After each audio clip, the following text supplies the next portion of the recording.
Yeah. As a small company, in my opinion, you don't need big thinking. You need great execution. As you get to a point where you've had proof of concept, maybe then you bring on a bigger agency or a more powerful person that can be a little more strategic. And I'm not saying no strategy, but I'm certainly saying execution initially is absolutely critical. Ladies and gentlemen, welcome to the eComm Growth Show.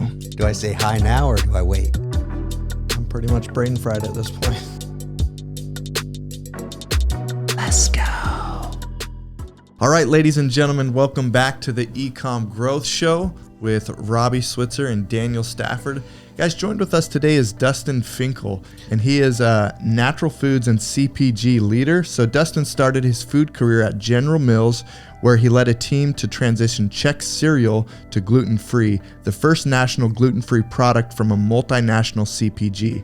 From there, he has held several roles that required both building and turning around brands/businesses through consumer insights, speed of execution, and entrepreneurial thinking, including White Wave Foods, Famous Brands, Abbott Nutrition, and leading multi-natural foods companies. As a leader at White Wave, now Danone Wave, I hope I said that right, he turned Horizon Organic from a commodity milk brand into the leading milk brand in the world. At Famous Brands, he introduced strategic licensing, leading to the two best launches in company history, including the first plant-based vegan frozen yogurt in partnership with Silk Almond Milk. Dustin, that's impressive, dude. Welcome to the show. How are you doing today? I really appreciate it. I need to record you guys doing my intro so I can just, have that walking with me everywhere I go. Yeah, just a real confidence boost. Having me on my show. And for those watching, you can kind of see my visual resume behind me here on my shelf. But these are a lot of the brands that they like to throw my face on, these brands that if I leave, I don't know, say get rid of me, but it's nice to be there. Dude, I like how you're taking mainstream unhealthy things and kind of making them healthy. Mm-hmm. Is that kind of what I'm getting here? It's interesting. I don't know if that was initially by design, but I think I got very lucky in my career. When I was joining General Mills, they actually have you fill out a form. So what kind of brands do you want to work on? And I said, I don't really care, but I'm very passionate about health and wellness. Mm-hmm. And actually the first brand I worked on at General Mills was a tiny brand called Eighth Continent, which is back here. And it was a joint venture soy milk with another company. And we were the second largest soy milk. But to give you an idea, at that time in 2006 or 7, we had a 8% market share as the second largest. Silk had 80% market share. So it's a very big difference in skill set. But I was off-site from the big General Mills area. It's very entrepreneurial. And then I went from that to Big G, which is the cereal division at General Mills, and went to work on Chex and did some cool things there. And again, kind of stumbled into this gluten-free idea, which we can talk about, but was a tremendous change in how I thought about health and wellness. And ultimately, shaped my career. I was able to match what I personally love, which I'm a CrossFit trainer, a personal trainer, nutritionist, into the CPG aspect. And as I got further in my career, it absolutely was tactical. Mm-hmm. I think early on, I just got very lucky to be exposed to some amazing launches in the health and wellness space. Yeah, that's so awesome. So when you're talking about really taking a brand that people already have their ideas of what this brand represents, what it's supposed to look like, what it represents, and now you're actually taking that, using that as a foundation, but actually changing it and reintroducing it to the market. How do you even start that process? How do you go about, taking something that has existed and has its, all these ideas associated with it and just relaunching it, and not just relaunching it, but doing that wildly successfully? Great question. A few examples, but number one, I will start with, it has to resonate with the target. So I teach an adjunct course at CU, University of Colorado Boulder. And the first thing I start with every class is it begins and ends with the target. Mm-hmm. Everything you do has to do with the target. So Famous Brands was Mrs. Fields and TCBY. If I went in and took Mrs. Fields cookies and we're going to make these healthy cookies, especially at that time, that would have failed. Mm-hmm. TCBY, on the other hand, which is a frozen yogurt-based product, yogurt has health connotations. So how do we kind of leverage what people are going to frozen yogurt for, which is typically, I want a better version of ice cream. Yeah. Well, there is a health connotation there. We partnered with Silk, launched the first vegan plant-based frozen yogurt, as you mentioned. And so that's kind of how you take a brand and you take elements that resonate with the target already, and then you see how far you can push that. Mm-hmm. But there's also examples where that doesn't work. When I was at Abbott, I was running a brand called Zone Perfect. And Zone Perfect is basically a healthy candy bar-esque product, high protein, soy isolate, we wanted to go after the kind market. There was no way we could do that with the architecture and targeting that Zone Perfect had. We launched the first new brand in Abbott history in 17 years called Curate, because we had to differentiate who the target was, the branding, etc. So you can't always do that, but if there is target resonance with where you want to go, it can work. And I'm a big believer, for those marketing geeks out there, the 4 Ps. Everything begins and ends with the 4 Ps: price, promotion, product, and placement. Mm-hmm. Everything can be solved in that, but it all circles around the target. Mm-hmm. And that's where it begins and ends. And so ultimately, you have to make sure that your target's ready for something like that. And just as a quick aside, one of my favorite slides when I teach at CU are the products that failed. Yeah. For the exact reason I'm talking about. So, for instance, Colgate, the toothpaste, launched Colgate frozen meals. Those did not do that well for obvious reasons. There's a bunch of other examples that are hysterical because, again, the target market, the branding did not represent what worked for that particular product innovation cycle. That makes sense. Dude, do you care if we rewind just a minute? I'm just curious about Dustin's story. What made you so entrepreneurial? Were you always like this, or is it something later in life you began to become passionate about, or what did your entrepreneurial journey look like? What was the first early beginning stages of that? I am not the entrepreneur in residence type of guy, right? I'm in a group with a lot of guys and women who are just entrepreneurs, and I have so much envy for what they are and who they are. I'm the complete opposite. I started at Goldman Sachs, the biggest investment bank, went to General Mills, one of the biggest CPGs. But what I had excitement for was really impacting companies. And through some luck and good fortune, I ended up at these companies where I was able to be entrepreneurial, but within the construct of the safety net of a bigger company and investment. So Eighth Continent, as an example, General Mills, or even Famous Brands, we saw large private equity behind us when we were at the time. And so you could be entrepreneurial, but there wasn't that risk of if I fail, wow, look at all these people I let down, kind of like I feel in my current job. And so ultimately, one of the funny things was I ended up going smaller and smaller in companies and running other people's brands, and was like, God, I'm really good at helping you be better at your brand. And people kept saying, why don't you start your own company? And I was like, I just don't have a good idea. I'm not an idea guy. I can take your brand and make it better, but I'm not an idea guy. And I stumbled upon the idea for Kapop. I mean, quite literally, despite my food background, I was like, there's something here. And then I took that leap. But I also took that leap in a way that's both highly risk averse, but also fairly risky in that, I'm in the prime earning years of my life, so to speak. I walked away from these nice jobs to take a job where my boss, who's me, by the way, won't pay me a good salary, makes me work too hard, and went that route. But at the same time, I also had 15 years of CPG experience when I started this. I kind of knew some of the landmines. I knew where to go for the partnerships. So I had that nice balance, maturity, whereas I envy and admire those people who walk into this world of food entrepreneurship or any entrepreneurship without experience and just say, you know what, I'm going to do it, because man, those people are amazing to me, absolutely amazing. Yeah, but I like the path that you did too, because I think so many people put this pressure on them to be an entrepreneur without having any type of real world experience where people like you that went through kind of a career path, gained all this experience, and then it's boom, you launch pretty quickly and have a really good idea of where you want to go. Whereas a lot of people put this unnecessary pressure on them to figure it all out and fail for a long time, which is all right too, but a lot of them also end up just then going to a safe job. So I really do appreciate your journey and kind of how you went about that. Well, I will add, hey, thank you. I mean, one of the things that is a huge problem in our space are big company people wanting to go to startups. And I have this conversation with so many people on a monthly basis as I'm mentoring or giving advice. And there's a huge failure rate. In fact, one of the big private equity groups in our space has said there's a 95 to 98% failure rate for a big CPG person going to a startup.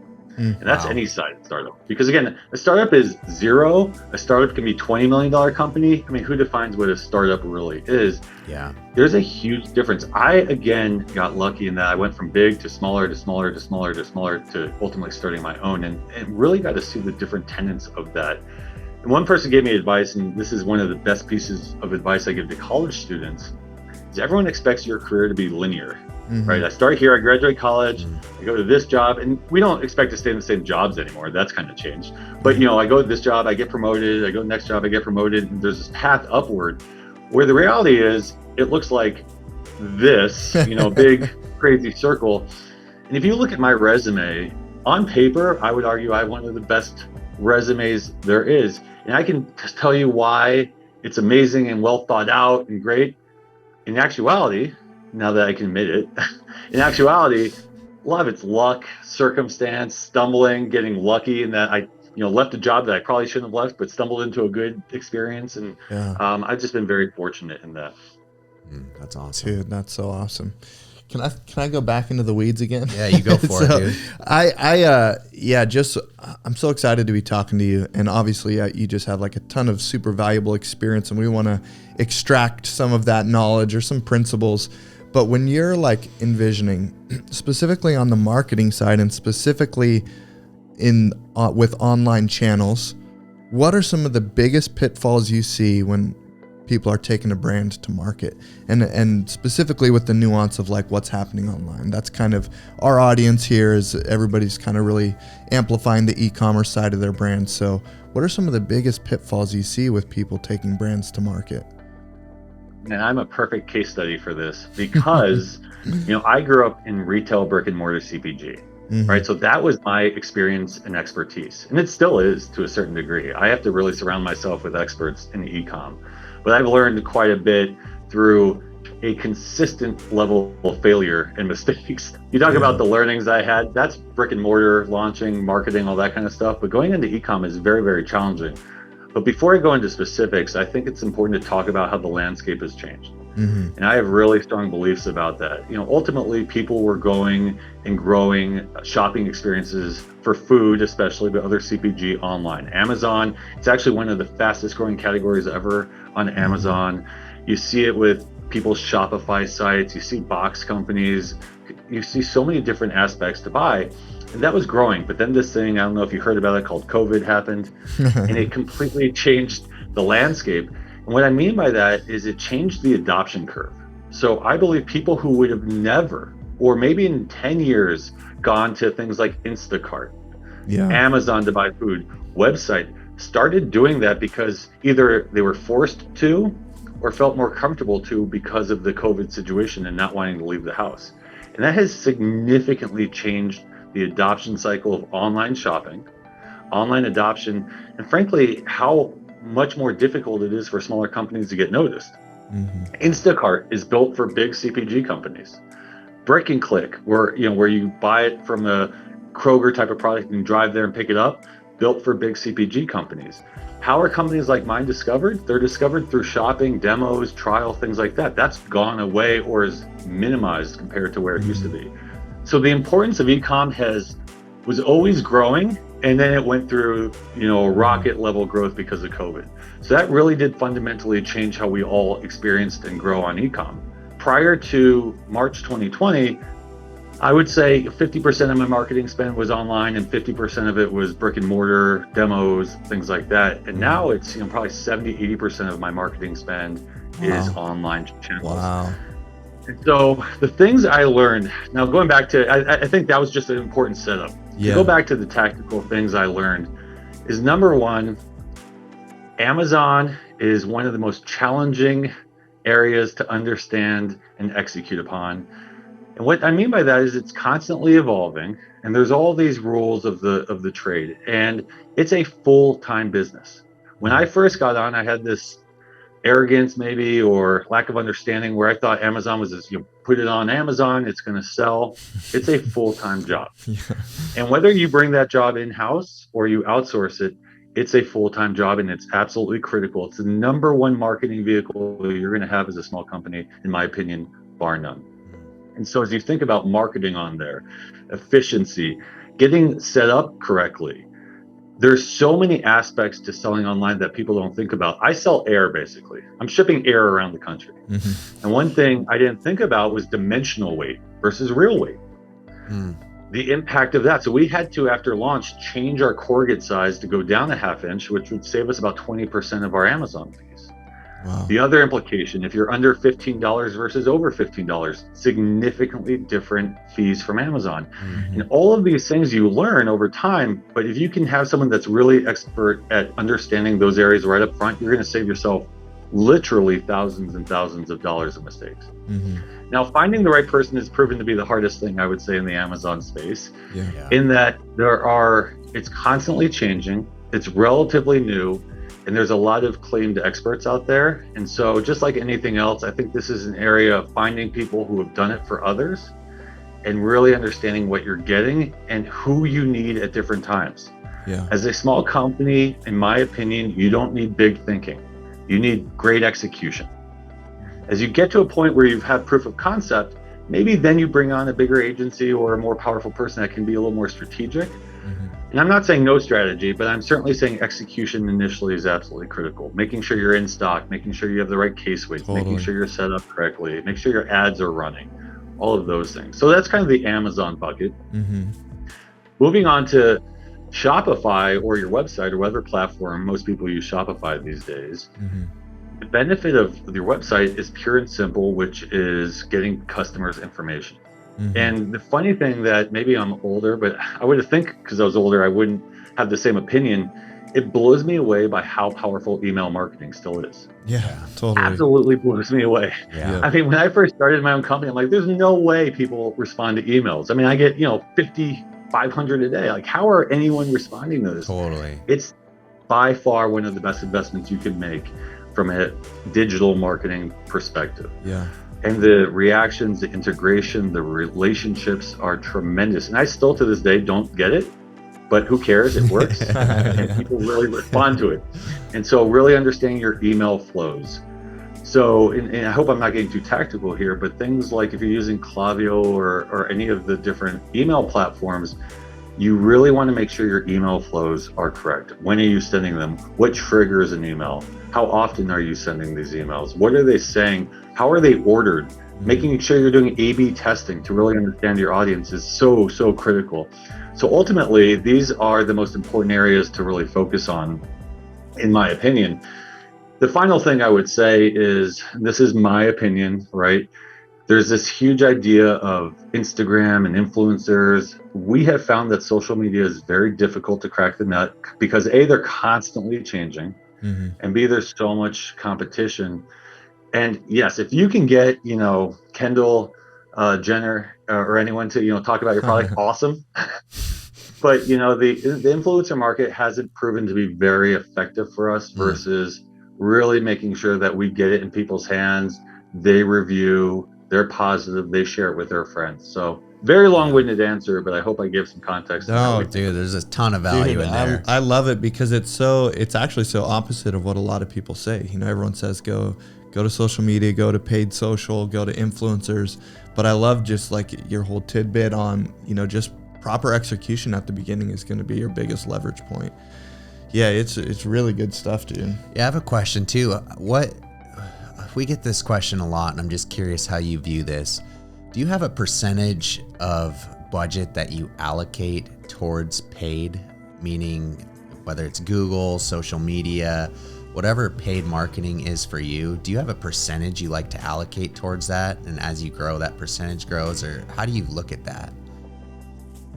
When you're a small company, at least for me, coming from the bigger world, I wanted these sophisticated budgets and be able to go to marketing and say, we're doing this much. And one of the hardest realities of being a small company is the non-working spend versus working spend. And for those of you who don't know what that means, it means working spend is the dollars that actually end up showing in front of a consumer, whereas non-working spend are things like agency costs and all the stuff you have to do behind the scenes. Mm-hmm. And in a big company, you're always like, I want working spend to be 80% of my budget.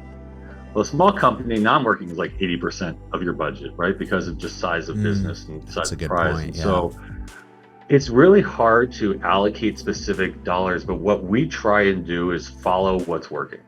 So I'm a big fan of really testing a lot of different areas. It does not take that much money to see if a particular opportunity works. Mm-hmm. I will answer a slightly different question though, and I have this argument. This is probably different than what a lot of people say also. Maybe I'm being the antagonist here, but these ideas of ROAS and all these cool terms of like return on ad spend, and what I find is that's obviously important, but what's more important is actually selling units. And I find a lot of agencies and people get so hung up on lowering ROAS or increasing ROAS and making sure that the return's better, and they're doing these testing. Again, you're there to sell product. And so there is a point at which the two almost start fighting each other. And we found that inadvertently with our business, where if you run it with a P&L mindset, which is something I'm always preaching and happy to get into, the number one driver is P&L. The number one driver is sales. So sell, sell, sell. That's absolutely critical as a small company. All these other things don't matter. You need to sell product. You need to get it into people's hands. You need to get repeat. And that's why that's so critical. And I think, again, if you focus on the key drivers versus getting hung up on all these cool terms, that's really going to work for you. Mm-hmm. Dude, that's so good. We've been trying to hammer that home the last year, it feels like, but it's cool to hear your perspective on it. And you said viewing it through the P&L. Could you dive into that a little bit? Absolutely. So this is me preaching from the soapbox, and I always teach it at CU, and no one wants to hear about it. But the reality is, everything begins and ends with two parts of your business: the P&L and the cash flow statement. Mm-hmm. That's it.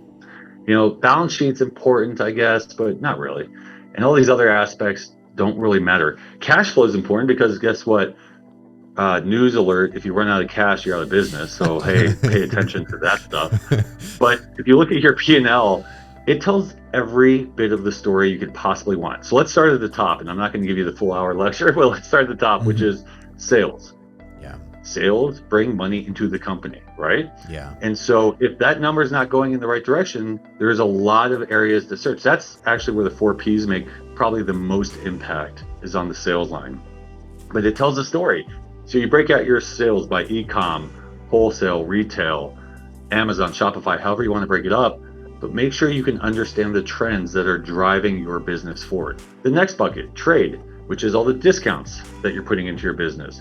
Okay, I sold $100 million worth of product, but I discounted $90 million back. That's not good, right? And so net sales, if you look at the multiples of sales, so how companies like mine are bought, it's bought off multiples of net sales, not gross sales. Because I can go out and sell all day long if I'm like, hey, I'm going to sell it to you for $5 and I'm going to refund you $4.90, which is essentially what trade is. So being smart about how you allocate trade and looking at those trends, what the percentages is, etc. The next big bucket is COGS, cost of goods sold. Same type of thing. How much am I spending? The biggest thing you will hear from VCs and private equities, and this, I hear this so often, is a small company will come in and they'll say, my gross margin, which is basically COGS as a percentage of your sales, my gross margin is 30% or 20%. But with some efficiencies and growth, I'll be at 60%. You know how often that happens? Like 0. So if you don't build your business from day one to be gross margin effective, and granted there are efficiencies as you get bigger, but not as much as people think. People expect this to double or triple. If you don't build for gross margin, how are you going to pay for marketing and sales and operations and SG&A and all those things? So that's the second one, and so on and so forth. So if you go through each of these lines, whether it's marketing or logistics, if you understand the trends that are happening in each one of those line items, you will know everything that's happening in your business. You may not know all the tactical execution pieces, but now I can look at my P&L and say, something doesn't look right there. I'm going to go talk to the head of operations and figure out there's something in there we need to dig into. In fact, that just recently happened where I was going through personnel hires and pounds of output that we were making, and I realized things didn't make sense. We dug in and found some inconsistencies that we had to fix, all because of the P&L. So, man, that's so good. That is good. Well, technically we're supposed to be wrapping up here, but man, I just want to keep having questions. Yeah. My biggest question is do you do any type of brand consulting type of work? I personally, actually, it's funny. My favorite thing to do still is helping other companies. It's by far my favorite thing to do. And so when I left Abbott Nutrition, I stumbled into these jobs where I'd go into small companies for 3 months as a CEO or COO or CCO or CMO or whatever C-level nonsense they wanted to put me at. And I got this chance to work with so many different companies. And now I serve as an advisor or consultant to a handful of companies. My life is pretty overwhelmingly busy. But it's actually so much easier for me still to look at someone else's company and diagnose what needs to happen in an hour versus my own company. And I used to really wonder why that was. And everyone thinks they have the obvious answer. Well, you're in the company. I don't think that it's as obvious as people think. Not only are you not seeing the tree through the forest through the trees, or whatever the expression is, but there's the emotional tie, there's the emotional component to having your own company. There's the constant stress of cash flow and raising money.